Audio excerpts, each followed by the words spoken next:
The show.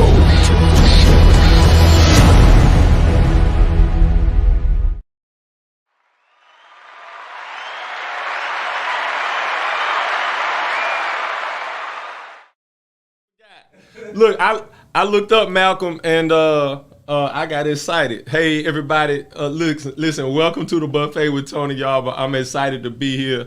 It's myself in the studio, my man Malcolm behind the scenes, making it happen. And he just tried to make it happen for me, and I messed that all the way up.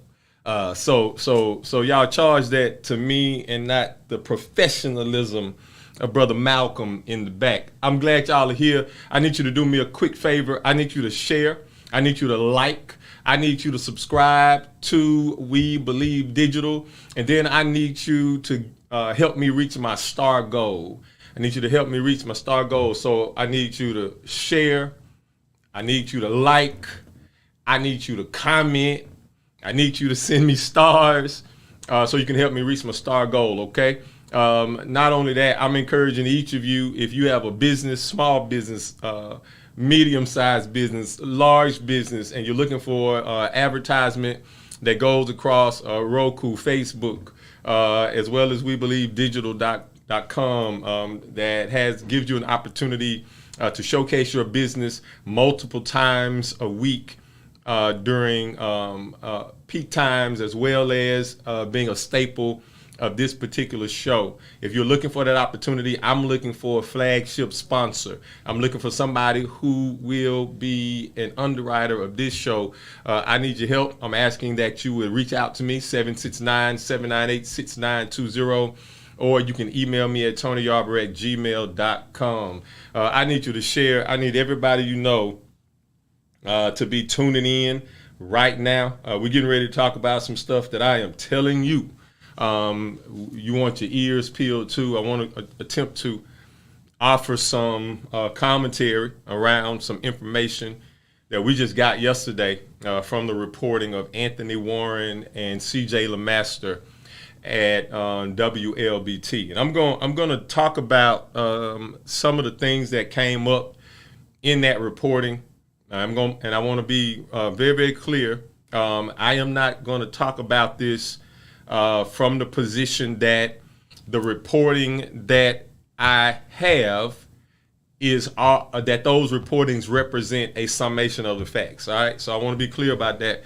Whenever you hear me using a piece of source information, or you hear me using some data, Tony Yarber, of all people, knows that there are at least three sides to every story. So I'll be talking about the reporting, and I'll be giving my commentary based on my own understanding, my own insight, my own experiences, as well as the information that we glean from the reporting. I need y'all to share. If you hadn't done that, I need you to do it. I need you to share. I need you participating in this conversation today. We want to pull you in to the conversation via your comments, as well as via you giving us a call at 601-863-9877.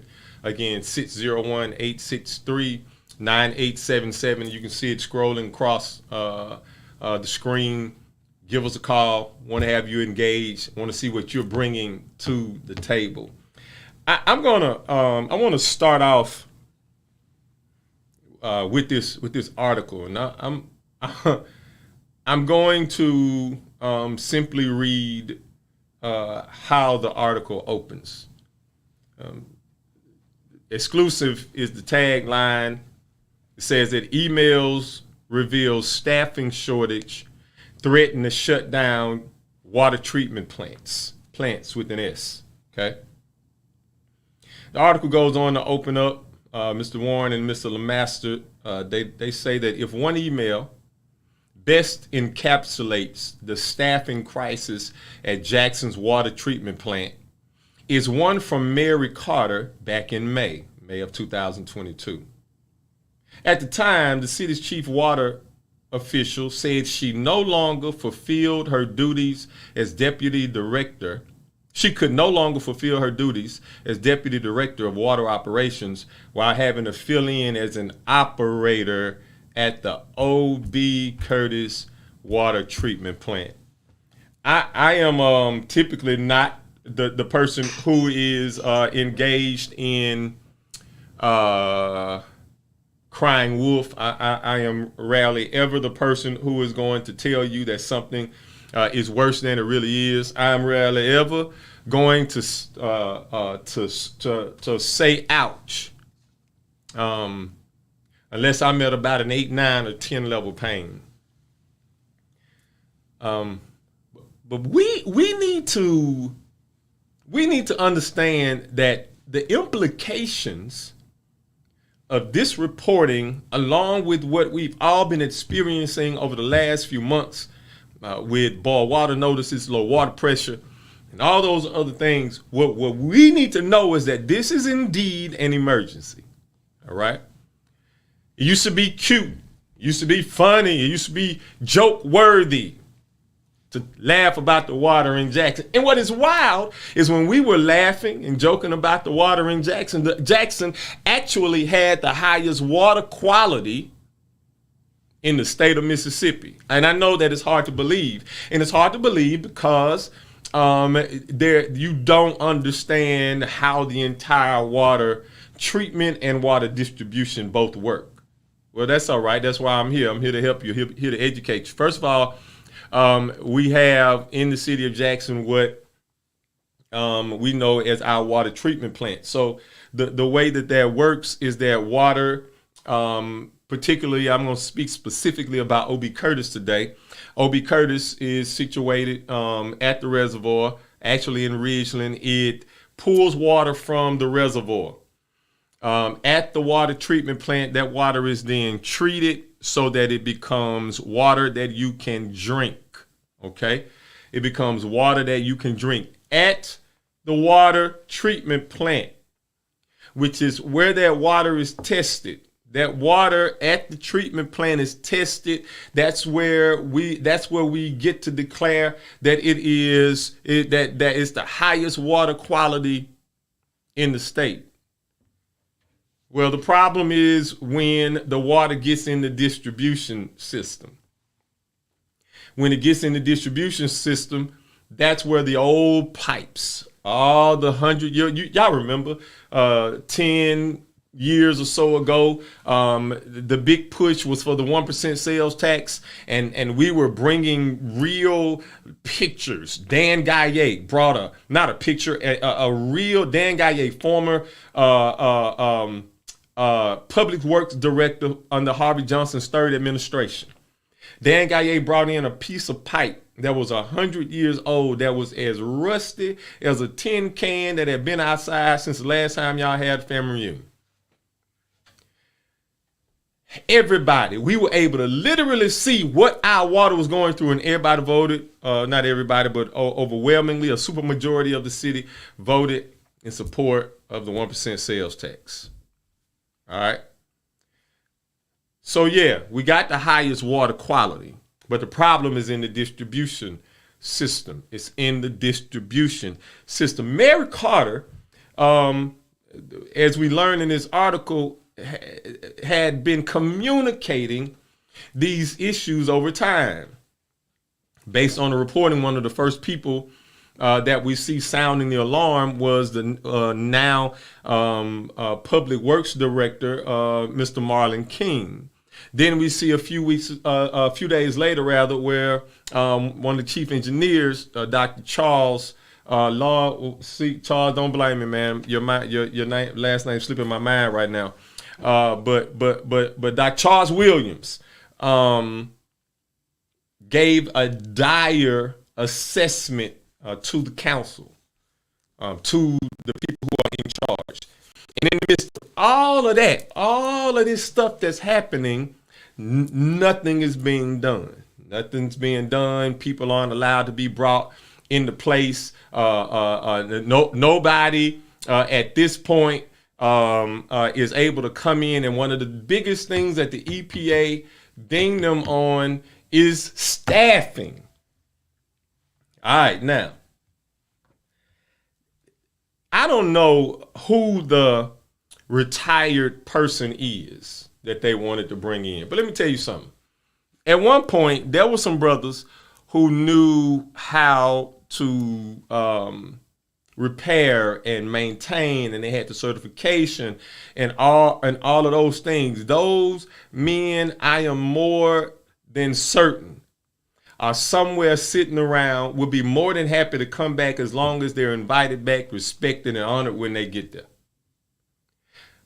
But we got to figure out a way to cut through whatever the politics are that doesn't allow an administrator in a public works department to be able to have a loader, to be able to have access to a loader in order to make sure that we can post jobs. The EPA said that we need folks to work. Every time the EPA dings us, it has an effect on several things. Now, right now where we are is the city is fighting. The mayor is fighting. He's fighting with the state. The state pulled the rug from underneath the city when the state issued a boil water notice for the city. Now the mayor says, and y'all heard this in the show that came on before this during the news break. The mayor says that happened without any conferring between the city and the state. I don't know. I wasn't there, so I don't bear false witness. So I wasn't there, so I can't give any testimony to it. But let me tell you what I can say, and I'm gonna start this, and I'm gonna come on the other side of the break here in just a little while, and we're gonna really press the gas on this. And I'm gonna ask y'all, if you would, to engage once we come back from the break. I'm gonna get Malcolm to pull up those comments so we can start pulling you into this conversation and give you an opportunity to give us a call at 601-863-9877 so you can be a part of this. But a couple of years ago, and I want to talk about this so that I can help us to understand why we are where we are. And I'm going to tell you, and I'm going to say this over and over and over and over and over again, because I've been in politics. I know politics because I still dabble in politics. I understand politics. And let me tell you something. A few years ago, there was an opportunity for the city council to hold Siemens' feet to the fire, and they failed us. It was an opportunity for them to hold Siemens' feet to the fire, and they failed us. Siemens, if y'all didn't know, was waiting on approval of work that they done through the Siemens contract. Well, they weren't able to get that approval, and because they weren't able to get that approval during the previous administration, they weren't able to get that approval of work because everybody knows the work wasn't good. Everybody knows that the meters weren't well. Everybody knows that the software, everybody knows that it didn't work. And so we would not sign off on the work, because we knew that if we sign off on the work, then we let them off the hook. It means that the city now owns that product. The city now owns a faulty, malfunctioned product. While we had Siemens on the hook, Siemens was sending people to the city. The people that they were sending to the city were working on behalf of the city to help to straighten this stuff out. They brought the expertise, they brought the manpower. We were having regular checkups and check-ins, and if stuff was not approved, we would not approve for them to be paid. We let them off the hook. When we let them off the hook, we literally lost that $90 million. I don't care anything about a lawsuit. We didn't win with their lawsuit. We won, but we lost. Enough people have given commentary on that. We understand that we won, but we lost. So the city is now in a place where we've not been before, where almost everything that we need to survive is being threatened, particularly this water situation. Everything we know is being threatened because of this water. You got to come back on the other side of the break. We're going to talk a little bit more, and I'm going to dive a little bit deeper, if we could, about what's needed going forward. What's needed going forward? We need a plan that reflects sensibility. We need a plan, an infrastructure plan that reflects what's going to get this stuff done. We need a plan that doesn't reflect politics. We need a plan that doesn't reflect whether or not one side of the city and the other side of the city. And no. We need a plan for the city. Come back on the other side of the break. We're going to talk more about that. But for right now, I need everybody sharing. I need you liking. I need you sending stars. I need you to prepare to participate on the other side of the break. Remember, I'm looking for a flagship sponsor, somebody who can help carry, push, promote this particular show for the betterment of people in this community. Hey, y'all, I see you on the other side of the break. Let's read and learn together. Meet Mason. Written by Sherry Tate. Illustrated by David. Mason is a young, inspired learner. Walk with him as he uses his 5 senses to explore the world around him. Your young one can learn to identify shapes, numbers, letters, and more with Meet Mason. Available now on Amazon.com.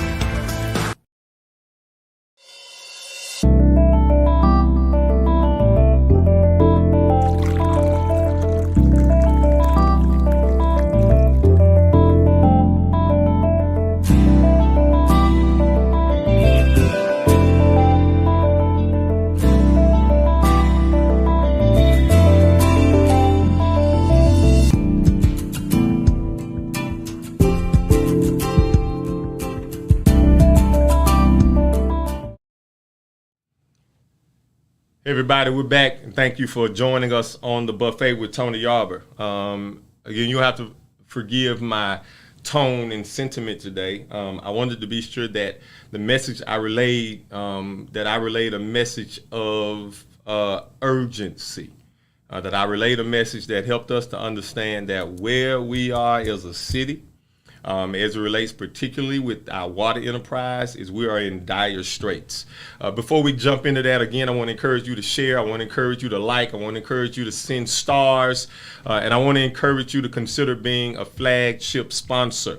That being said, I want to thank so much one of our sponsors and encourage you to go out there and purchase the book called Meet Mason by Pastor Sherry Tate. You can get that book at Amazon.com. It's an amazing book to help to support your children's learning, support how they learn, and support them being better through this process of education. So get out there. The book is entitled Meet Mason. It features a little boy that looks just like the black and brown children that are here in the city of Jackson in our schools every day. I also want to shout out Earth Blend Coffee. This is some amazing stuff, y'all. I drink coffee. I'm a coffee drinker, and I definitely drink Earth Blend's Ethiopian featured exotic coffee, y'all. So help me support those who support me. Help me support those who support me. I'm looking at a message that I saw come up on Facebook on one of the posts that I made about this.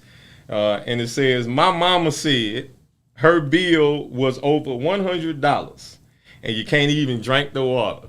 That's wild. So you know what? Let me just jump into this way, because I'll come on the other end with the plan that makes sense and all of that stuff. So Patrick Bridgman, he shared that his mama said her water bill was over $100 and you can't even drink the water. She said you can't. He says you can't. His mom says that you can't even drink the water. All right. Last week, I told y'all that there are some things that will be impacted as a result of us doing something about this water. It's not going to happen just because we woke up. It's not going to happen just because we blinked our eye. All right, Mike, I see you. I'm coming to you. I'm coming to you in a second, brother. But what's literally going to have to happen now? What's going to have to happen is it is going to impact It is going to impact rates.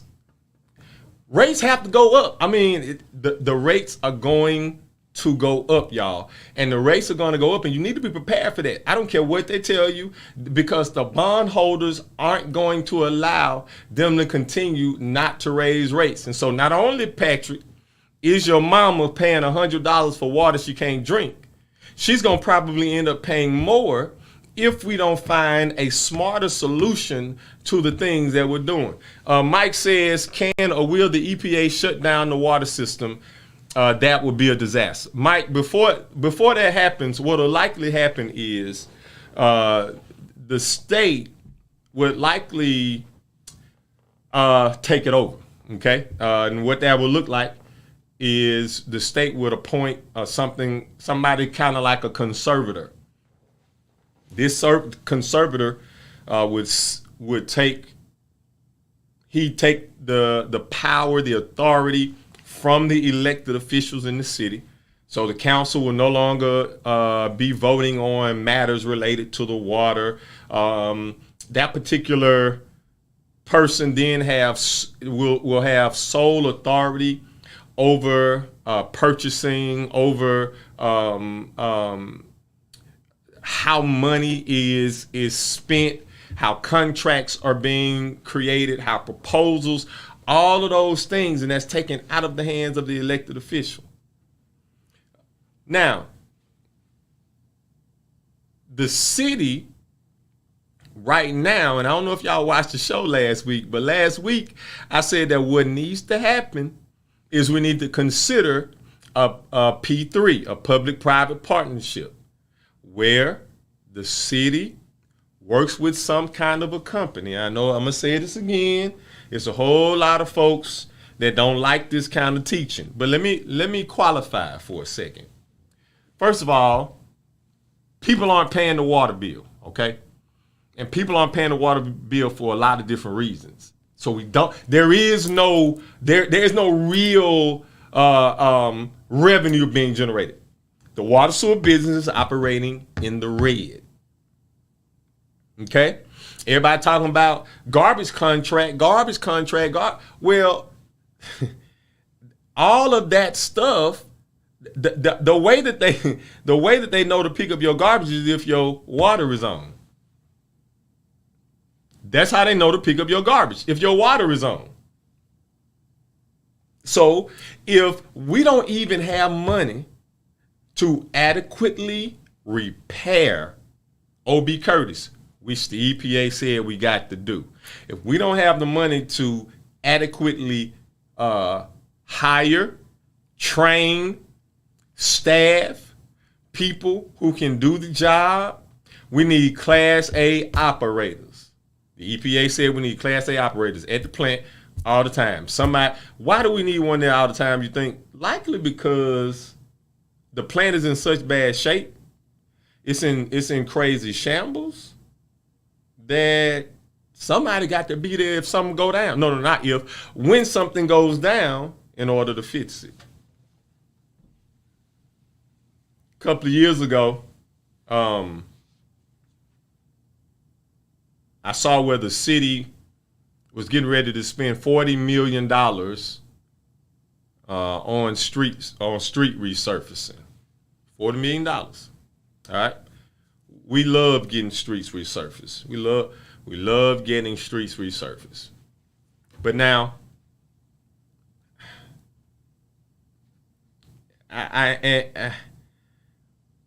we got to start thinking about what our real problems are, and then addressing the real problem. See, everybody thinks that the real problems are the streets. The real problems on the street. The real problem, the streets are symptoms of the problem. I'm going to say it again. The streets are a symptom of the problem. The streets are not the problem. The problem is our underground infrastructure. The problem are our capital outlay. It's O.B. Curtis. It's raggedy. It's raggedy. O.B. Curtis is supposed to be able to clean 50 million gallons of water a day. We ain't cleaning 50 gallons of water a day. We increased that because we had more responsibilities, but we got folks who are coming off the system. We got people who are coming off the system.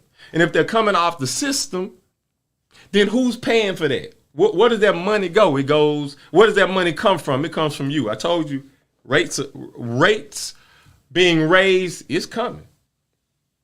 It is coming. But we can soften the blow. We can soften the blow if we consider a P3. We can soften the blow if we consider creating a plan. And the next time we got $40 million that we don't put $40 million, we can put some of it on the streets, but we got to be smart about that thing. We got to say, all right, if we're gonna put all of this money on a major thoroughfare, we got to make doggone sure that all this money we're putting in the streets, that we ain't got to come back and tear that street up in 3 months because there's a water main and broke under it. Is this making sense? Because that's how we got to. That's how we got to start thinking. This article, I want to go back to it because the article to me was quite interesting. It was quite interesting because we see where Mary Carter, who works as, I think, a deputy in the Public Works Department. Primarily, I think she's responsible for the water. Mary Carter, over several months, had been reaching out for help. Now, I don't know why. I don't know why she wasn't getting responded to. I don't know why. I don't know anything about that. I wasn't there. I don't know. I told y'all already. I do not bear false witness. I do not bear false witness. But what I can tell you is that after all of that reaching out,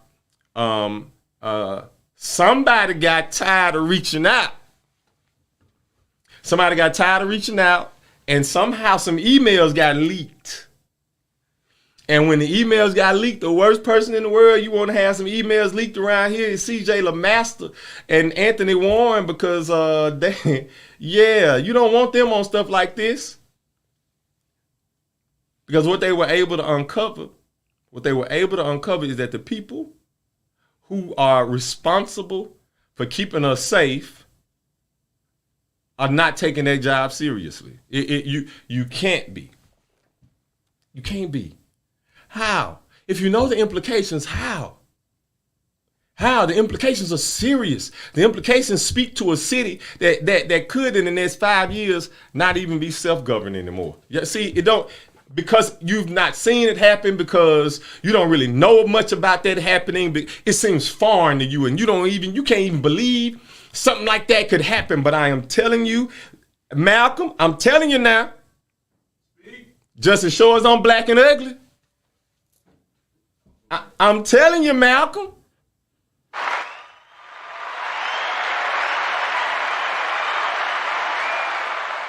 Thank you, sir. Hey, I'm telling you, it can happen. And the conditions right now, the walls look like they're literally caving in on us. We got water issues, we got garbage issues that are actually tied to the water issue. We've got issues with crime, man, and it seems again like the walls are closing in on every side. So we're gonna have to demand that the people who are in charge of keeping us safe, the people who are in charge of ensuring that our quality of life is healthy, we got to ensure that they quit playing with us.